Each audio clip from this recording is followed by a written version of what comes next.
রাম নারায়ণ রাম।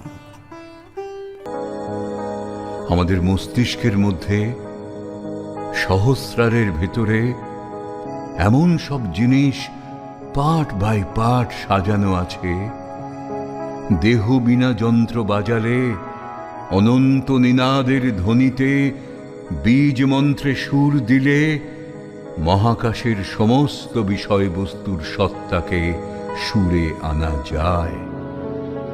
অনন্ত সুর মস্তিষ্কের এই পর্দায় ঢেউয়ের ন্যায় রয়েছে। মনের বুদ্ধিবৃত্তির বিকাশে, জ্ঞানের বিকাশে যখন এই হারমোনিয়াম বেজে ওঠে, মহাশূন্যের বিভিন্ন স্তরে সেই সুর ধ্বনিত হতে থাকে এবং তখন সমস্ত অজ্ঞাত তত্ত্ব জ্ঞাত হয়।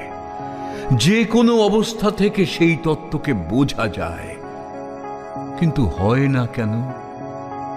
হারমোনিয়াম আছে, স্বরলিপিও আছে, অভ্যাস হলে সব আয়ত্ত করা যায়।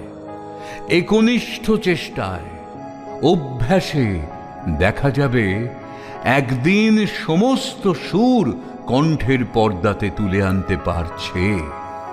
কিন্তু নানা আলস্য আসে, একাগ্রতা নেই, তাই হয় না।